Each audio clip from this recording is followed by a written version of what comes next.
Hey guys, welcome to another episode of PK Unmiked, where we are two brothers that took two paths, but we have one mission. And we were excited to share the last couple of weeks about just kind of our stories. And you know what? We're going to open it up a little bit, just kind of recap, because we shared our stories in just under an hour time. And as I got off and I listened to like Luke's story, I listened to my story, there's so much more to it, right? Our life's this big journey, and you look at different sections of your life and how maybe God grabbed a piece of it. I think we just missed some of it. And so I just wanted to kind of open up this podcast with Luke. Is there anything else you want to share about your story as you think about it or thought about it? Yeah, I mean, there's so much we could go into. Like you said, we barely tapped into each category of our lives. But I'd say just kind of overall theme, maybe two parts to this is one for parents. Because I mean, as you guys know now, I have plenty of clients, and of course, most of them are parents, and they keep asking me, or they talk about their kids like all they do is play video games, or they're just not taking anything serious. And so for parents, just be patient. I mean, I was a huge video game player. I still love playing video games, but now I don't do it because I'm just more busy and I have other things to do. But I remember growing up, I wanted to be a video game designer or just a video game tester. So I just tell them, I'm like, just be patient, let them find themselves. And then when they find their passion, they're going to take off with it, which is what happened to me. And then the second part, for anyone who's taken the entrepreneur path, or anyone who is really just maybe just doing a fitness journey, trust the process. So for me, for 5 to 6 years, I was a personal trainer. And I'd say the main thing, I think Mark Hughes says it best. And what does it say? You could, how's it go? It's like he says it really well, doesn't it? Yeah. What is it? It's like you could do anything, imagination and hard work. I'm going to let you try to figure it out. Give me that quote. Now you got me all jacked up. Great quote, Luke. Yeah. Your hard work, anything is possible with hard work and your imagination. Yeah, exactly. So with that, it just reminds me, because I remember for 5 years, and I use this a lot, is I never thought it was possible to make 6 figures as a personal trainer until I thought it was possible. So with that was the moment I truly believed it was possible. Within 6 months, I was making 6 figures. So it was just, you could do anything you put your mind to. Just make sure you have a mentor with that could make sure you're on the right track and you are doing the right thing and you're not just kind of spinning your wheels. Yeah, that's awesome. I think it's important. Like, yes, change your mindset, right, and you change your life, but you also have to put the work and the effort behind it, the activity. I think so many people, right, they can hear you. It's like, oh, I can just start thinking about it and think positive thoughts and think this and that, right? And that all plays into it if you're willing to put the work and the action behind it, which you absolutely have. And I love the patience part, because I think part of what I wanted to share was, like, you're on a journey right now, whether you know it or not, whether you are where you want to be or you're not even close or feel like you're not close to where you want to be. It's all part of a process. It's all part of a journey. It's all about you growing. And that growth happens is when you continue to push, you continue to fight, and you don't quit, because that all causes growth. And I think we see oftentimes people get to those places in life and they just like, I quit, I'm going to change jobs. I quit, I'm going to try the new diet. I quit, I'm changing up my workout plan. I quit, whatever it is, I'm going to divorce my wife. You know what? I quit, and I'm not going to be around for my kids. And so I often think that those challenges and the hardships, if you have the right mindset and you have the patience and you're willing to trust the journey and the process, it's all going to work out for you. It's all part of a design. I tell people we are all created with a purpose, for a purpose. And yeah, it's some cool stuff. And so I love the fact that who would have thought we would be doing a podcast or even attempting to do a podcast. And it's funny because this is our third podcast, YouTube, whatever you want to call it. And it's like each week we've grown. We're like, hey, that sounded awful. We should do it this way. And now here you are with wild, crazy hair in a garage with a car behind you. And it's awesome. Hey, doesn't have to be perfect. Just have to get started. Yeah, that's cool. I'll share a little story. So like, I'm just kind of give you background on me and Luke. So one of my biggest pet peeves is time. Like I hate people that are late. Like it bugs me so much. And so I've grown a little bit because things happen. And so Luke's like, hey, be on at 9:30. And it's like 9:40. I'm like, where are you at? And so I'm getting frustrated. I'm like ready to have him get on the start talking to him and tell him, dude, come on, man. We're business people. You got to be on time, respect my time. And then he was just walked in the house, kissing daughter goodnight. And I was like, oh man, who can be mad about that, right? That's just called being a dad, right? And so you can be late anytime you want for kissing your daughter goodnight and telling her you love her because she needs that. So guys, we really wanted to talk tonight. Like we wanted to define what we're trying to do here. And Luke and I are really big on leadership. And I think that's passion for both of ours, using our careers and using our relationships and using our journeys that we just talked about to create other leaders. But we also realize that before we can lead anybody else, that we have to learn how to lead ourselves well. And if you go back and listen to the past podcast, you're going to find out that, you know what, we've taken the hard path many times. But it was all, again, that process of learning and deciding, like, how do I lead myself? And one of the things I love is the story of Nelson Mandela, where a lady came up to him and said, hey, my son is going to kill himself because he's eating junk food, he's eating candy, and it's not going to turn out well for him. And he told the mom, come back to me in a month. And so mom came back to him, saw him at another event in a month, and he got up, went over to the child and said, hey, you need to stop eating the junk food. You're going to kill yourself.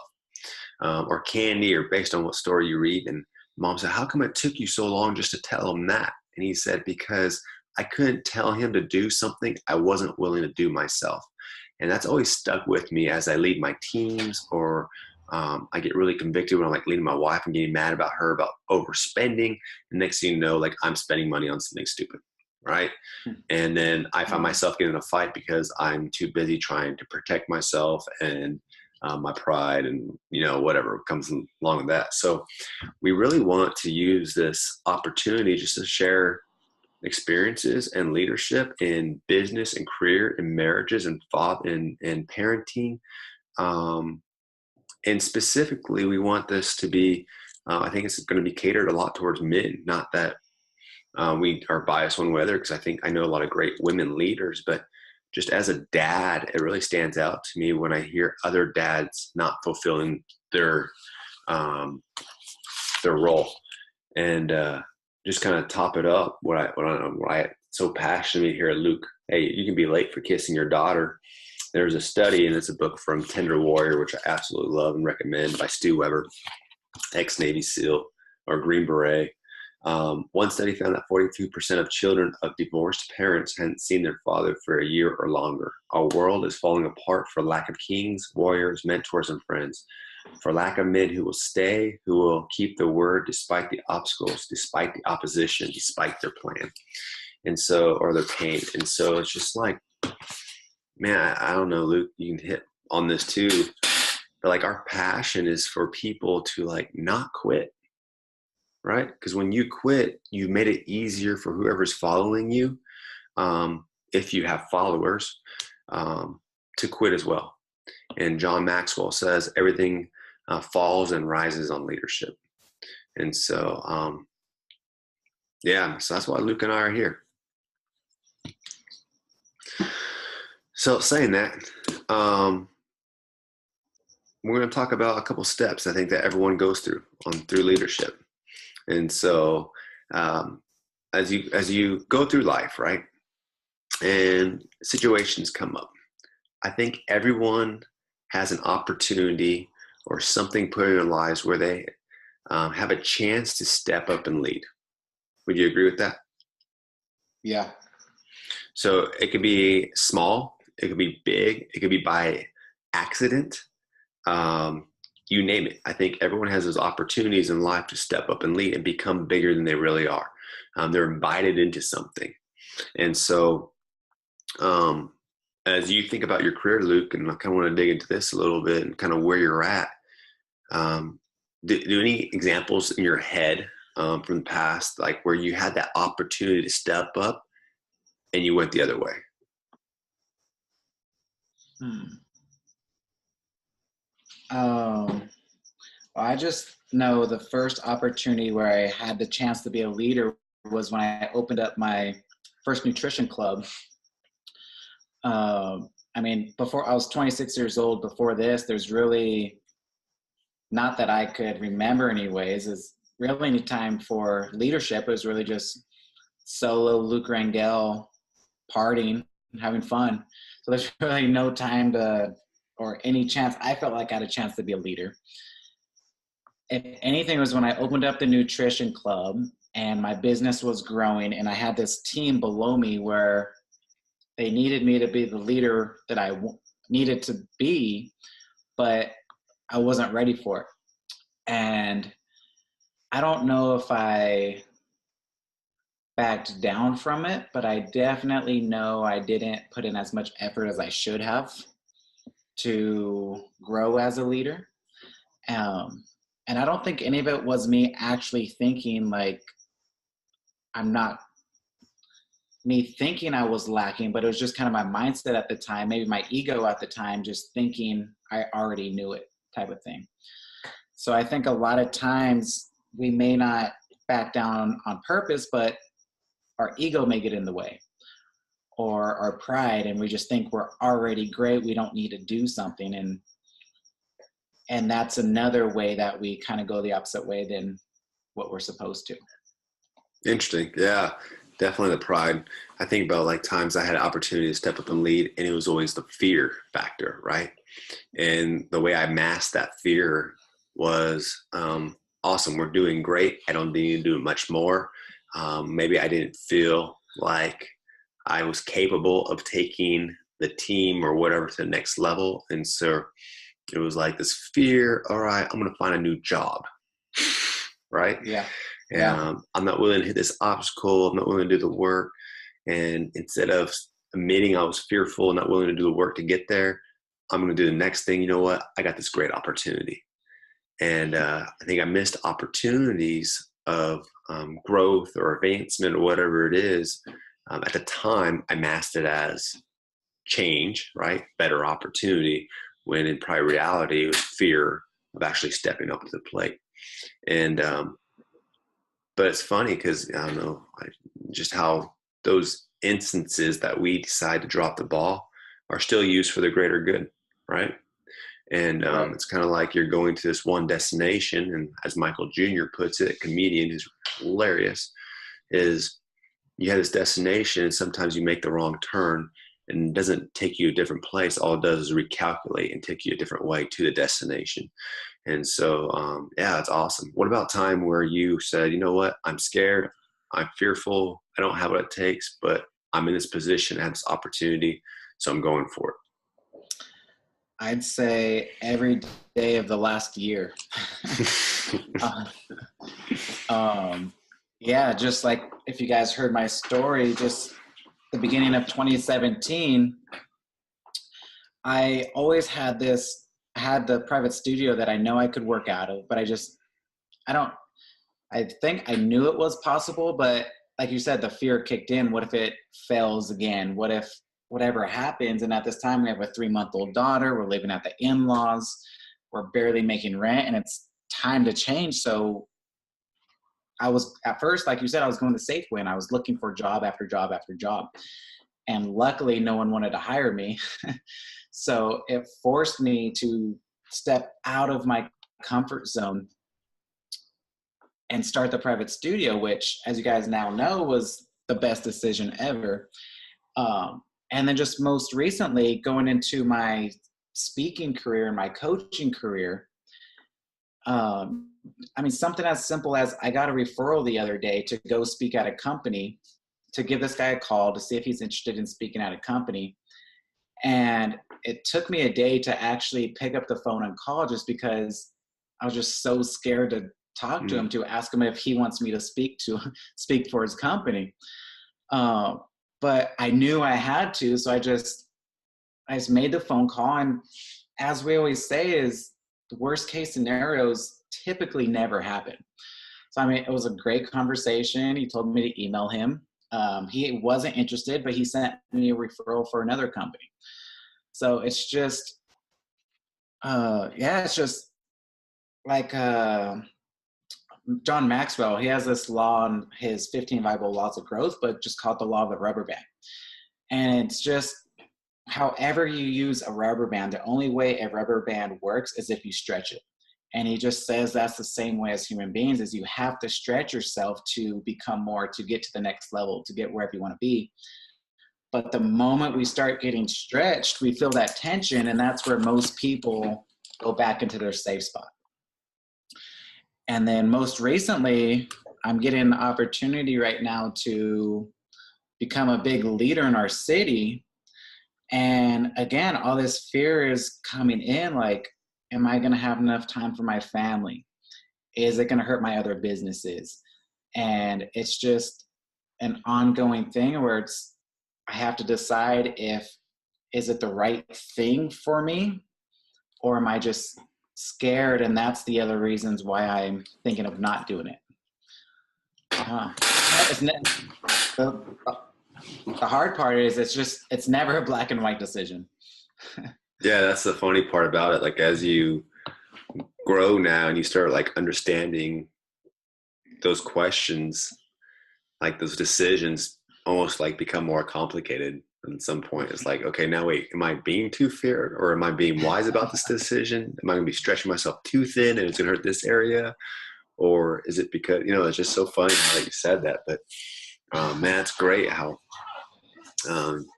you're right. It's like that rubber band. I never even thought about that. You got to continue stretching yourself. But most people are, hey, I'm comfortable. I achieved this objective. And you know what? I'm going to get to the next level eventually, so I don't need to stretch myself anymore. And it's crazy when you think about it that way. Yeah, What about yourself? I think about like, I don't know. I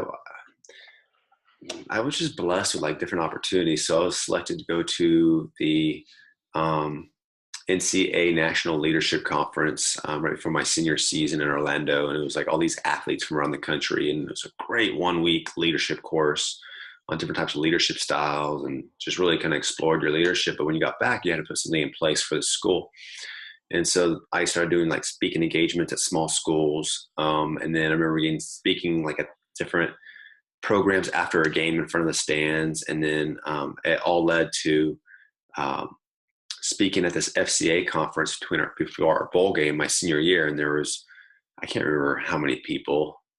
I just know it was kids from all over the San Diego Metroplex, and the leaders and the parents, and big room. And I just remember like thinking, so my fear came from this. I started a Bible study my sophomore and junior year with athletes, thinking I don't know enough about scripture to do this. I don't know what's going on. Who am I to lead this with my background? And we just it started snowballing, and it started snowballing, and it started snowballing. As you got more people in, you wanted to understand more about what you were teaching that week. So it forced you to study more, which forced you to grow, right? And talk about subjects you weren't familiar with before. And then it led to this huge speaking in front of all these FCA leaders who knew way more than I did. But that door opened up other opportunities. And so you just think like on that aspect of it. And then you think about the career where, I at 24, 25 years old, I was put in charge of some large companies' hiring process. These companies have been around for 50, 60, one of them over 100 years, and working with these managers who've been with the company for 30, 40 years. And I'm telling them how to do their hiring. And I remember some of these conversations coming in as this young guy, and they're just looking at me like, who are you telling us how to hire for our company?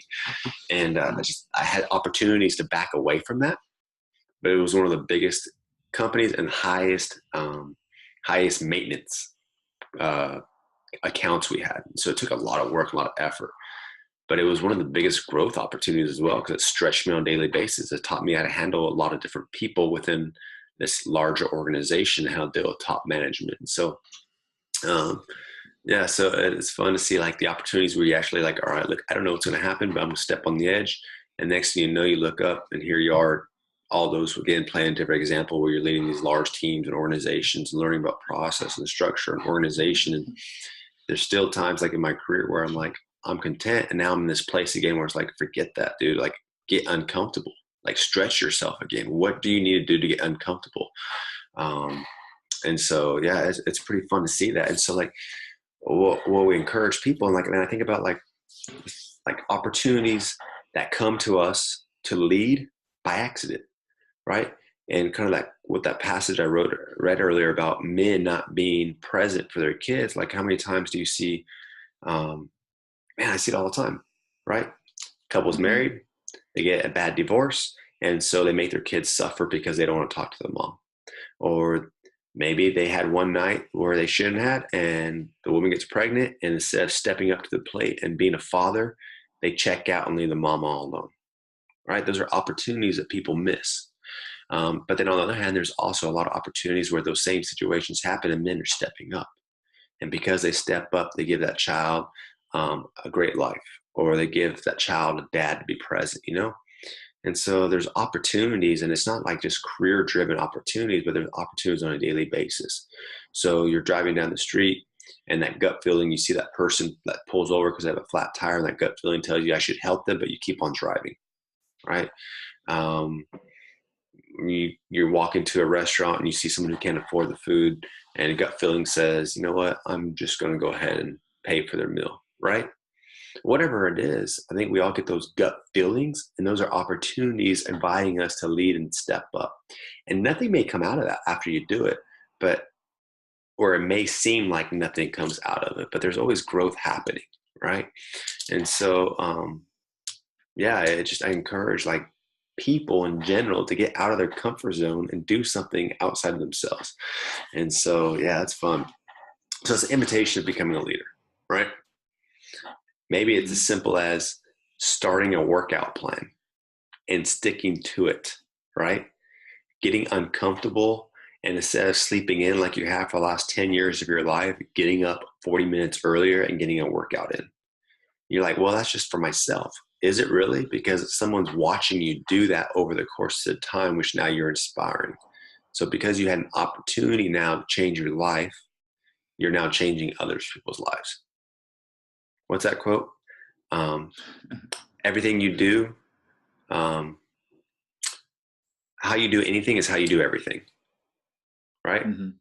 Right. And so, and it's just, you have an opportunity to get better somewhere. And if you start to do that, you're naturally going to start seeing other things transform because of that. And so that's kind of like the invitation process of leadership. And so the question that like I throw out to our listeners, like, what opportunities are you missing? What opportunities have you been invited to that you skipped out on? And what opportunities have you taken advantage of, and what has happened because of that? And we would love to hear your feedback. Like, tell us. We want to learn. Like, we're here to learn as well. And so the process after the invitation, right? So everyone gets opportunity. And unfortunately, a lot of people say yes to the opportunity, but then there's no action behind it, right? And I think that's why maybe we see so many people changing jobs. It might be another reason. Someone takes an opportunity for a great opportunity for growth, and they get there, but they don't change their action that they did at the previous job. The same growth stage, right? So like, right. What actions, like, so, okay, so you're talking and telling everyone, all right, so you changed your mindset, and all of a sudden this new personal training, this personal gym went all the way to 6 figures, right? And you said it was change your mindset, patience, but like, what else is in there? What did you take different action than previously, or was it just like you got lucky? No, I mean, it was definitely, so during this time, one of my mentors that I go to a lot of time, so if you guys don't have mentors, you could find good mentors through books. So like one of my 3-4 top mentors in life is Grant Cardone, John Maxwell, Jim Rohn. I don't know any of them personally, but have all grown my life and grown my business. So one of the main things that happened was Grant Cardone's book, The 10X Rule. If you've never read it, it's absolutely amazing book. And all it is about action. If you want to 10 times your income, 10 times your effort. And that's all what I started doing is I just, whatever I was doing, I multiplied it by 10 and I just kept doing it day after day after day after day after day. Another book I read from Grant Cardone was his Playbook on Money. And the two things I really took out of that book was, number one was just to do the $1 million math. In my case right now is do the 6-figure math. And it's making 6 figures is really easy when you break it down by numbers. So I know so that's about $8,300 a month. So for me, all I had to do was, let's say I'm charging each client $250. How many clients do I need to make $8,300 a month? And then I just put that number of clients in a thing and I just worked as hard as I could to get there. And I set it up in goals, how many per month I need to get to. And the main thing is I just never stopped working until I hit those numbers. But another great thing, I just recently learned this, but it made sense kind of where I was John Maxwell talks a lot about this. And it's, are you on a growth plan or a goal plan? And the two main things out there, if all you're doing is going after goals, you may hit the goal, you may not. But if you do hit the goal, you're going to plateau at the goal. But if you're focusing on a growth plan, meaning you're constantly working on yourself, how you can get better in any situation, you're 100% going to reach the goal and you're going to go further. And I think that's the exact reason why, I hit my goal for training, but my goals haven't stopped. I keep getting more things happening to me. And I keep looking for how to grow it even bigger just because I keep working on myself and I'm not just working on my business. So, I mean, those were the three main things that really, really helped me. And I think a lot of it is just your self-image when it comes to either growing yourself, growing your business, or like you mentioned, you're 23, 22 years old. Who am I to speak to these people? Again, John Maxwell, he talks about in one of his first law books, The Irrefutable Laws of Leadership, he talks about the leadership loop, where if you rank your leadership from 1 to 10, 10 being the highest, and your leadership level is about a 6, your business or the people who are following you are going to be 4, 5, maybe 3 leaders themselves, and your business is never going to surpass you at 7. But what he does is he does the same thing for your self-image. If your self-image, the way you look at yourself is a 6, a 7, your growth opportunity in life, in business, in any area of your life is never going to outgrow who you think you are as a person. It may get up there for a little bit, but then what happens is you start self-sabotaging yourself, and it always comes back to who you see yourself as a person. And this was a big thing for me where, I mean, especially on social media, there's all these experts on Instagram. So for a long time, I was really scared to post some workout videos, talk to people about nutrition, about working out, because in the back of my mind, I kept thinking, all these people are so much better than me. Why would anyone listen to me? And then he just kind of talks about is like the only way to add value to yourself, or the only way to put value into yourself, is if you see value in yourself. And it's just, so the moment I started realizing like, I do know a lot, I can help so many people. And I just kind of went for it. And then the next thing you know is you're helping so many people, you stop caring what other people think. And So in my short summary, that's how I grew my business. That's awesome. I mean, if I was listening to this podcast, and I'll probably go back and YouTube that or rewind this and listen to that part again because that's a lot of good information. I was just watching the Olympic trials yesterday, and it was on cross country skiing, right? And there was these two Americans took bronze in this championship, whatever they were doing for qualification. And they were talking about how the Americans are stepping up. But I started thinking about like, okay, these two cross country skiers competing against everyone else in the United States to be the best cross country skier, and then against everyone in the world, I started thinking about like, man, you know how much work they had to put into that and effort they had to put into that to like even try and attempt to become the best in the world.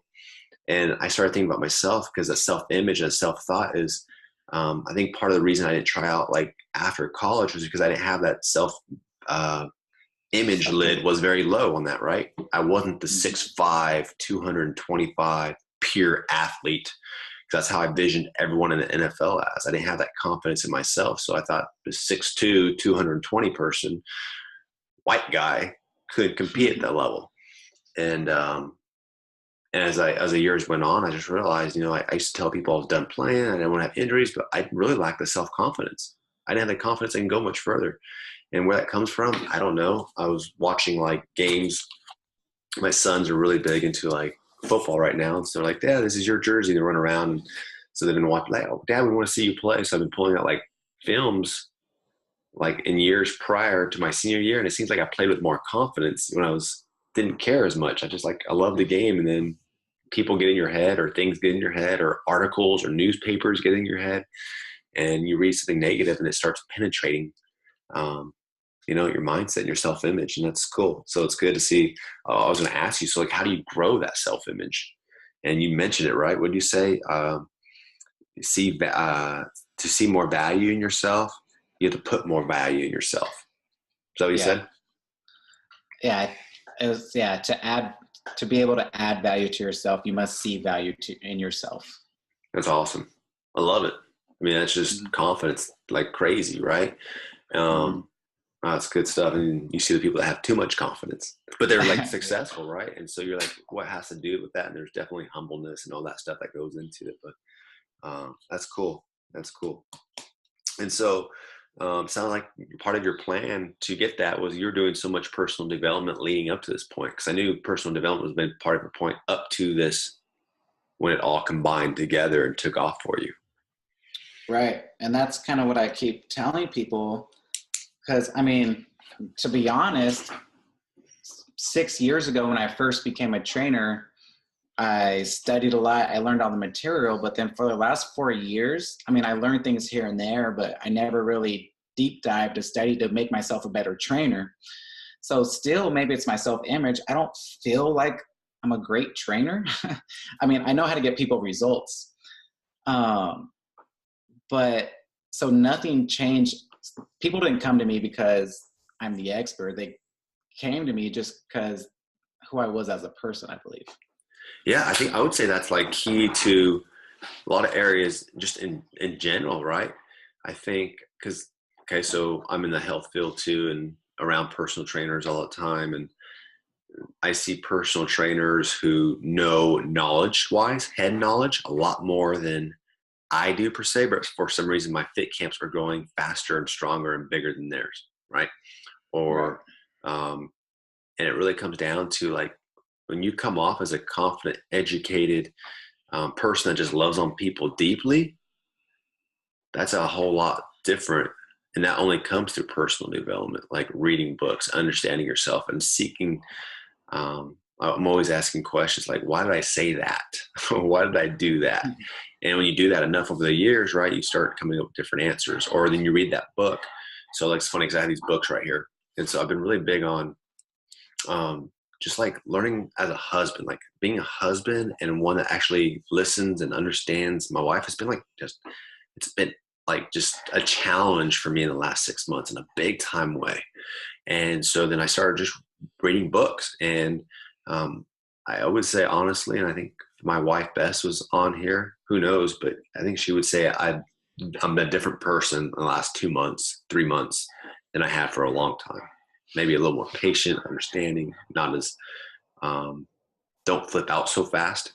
Right. And so then I start like looking at these books as we're like preparing for podcasts and talking about leadership. And here's the books I have: Tender Warrior, which is about men and our purpose. The Man in the Mirror is a book I read, which is by Patrick Morley, which is a great book. And then I have Kingdom Man up here.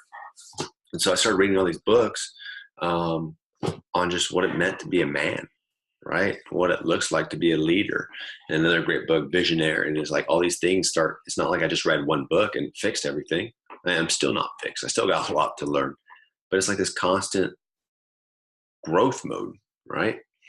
And so it's cool. So you get the opportunity to lead and step up and do something.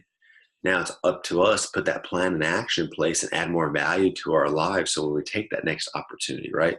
I think personal development allows you to see another opportunity that you wouldn't have seen before. But then when you take that opportunity, you need more personal development to get you past the door to the next level that you want to get to. And when you study successful people, that's all it's been, right? I got this opportunity to start this business at this level, and through trial and error and development, working on myself and understanding other businesses, I saw this opportunity to take my business over here, and through learning and growth and opportunity allowed me to sell my business this way. Now here I am with 6 businesses. And you can't have 6 businesses until you learn and fail through one business. And that's all growth. And so, yeah, man, I encourage our leaders, our listeners out there, that whatever it might be, like that's the cool thing about books. There's so much knowledge in books. Like you can spend your lifetime trying to figure this thing out, or you can read one book that has a lifetime of knowledge in it. And I think Jerome says that, like, it's so true. Like, what's your library look like? And I'll tell you what your life looks like. So it's good stuff. So any closing thoughts, Luke? Any other things you want to add, or? I'll turn it back on you. Any closing thoughts for you? I don't, man. I actually have a whole list of notes from you. That was good stuff. It's been fun watching you grow and listen to you speak, and just seeing like the leader that you're becoming. That's been cool, man. So I'm going to go grab and think about these growth plan versus goal plan. I think that was huge. Self-image lid. I always talk about the leadership lid, right? People want to lead, but their lid's a 4, and they get mad when they can't find people who are strong leaders. I'm like, well, because you're not a strong leader. And I read a book, 21 Unfavourable Laws. And that's one of his, I think it's leadership lid number 1. And that one's always stuck with me. And so that's why personal development is so big. It's like, well, shoot, if I need to lead, I need to become this leader and find better people than me. And the only way I'm going to find is growing. But I never heard of self-image lid. So that's awesome. So next week, guys, so what we're going to be talking about in the next few weeks is continue this path, because we want you guys to understand, I believe leaders are made. I don't think people are just natural leaders, right? There's some people with more leadership skill. I think there's people that have, they're put in opportunities where they're forced to become bigger leaders right away. But I think leaders are groomed. And so you have this opportunity to become a leader, and then you take that step. You finally get out of your comfort zone and take that step, and you put a plan behind it, kind of what we're talking about, right? Success just does not happen. Success happens because you've had a plan in place. And so how are you getting to that? So next week, what we're going to talk about is like influences in our lives. I think that's another big concept that leaders have. Like you become the average of the 5 people you're around the most. So like what music are you listening to? What's influenced your life? TV shows. What people in your lives are helping you shape you, right? Would you say that your circle of influence is a little bit different today than it was 5-6 years ago? Yeah, absolutely. Yeah. One thing I always keep hearing or keep reiterating myself is, if you haven't outgrown your friends, then you're not growing. I mean, and that's not always true. I mean, if your friends are growing with you, then great. But if you're doing the same thing you're doing in high school, and there's plenty of 30, 35-year-olds still waiting for the weekend to party like I did when I was 26, then you're not growing yourself. Yeah, absolutely. And it's not a bash on other people at all. Like, it's not saying you're better or anything like that. It's just like, you have a bigger plan, right? Yeah. And so we're going to talk about like the law of influences, and I think it goes into everything. Like there's shows I just don't watch anymore because it's a waste of my time. And there's music I don't listen to anymore because I understand it was filling like my head with junk.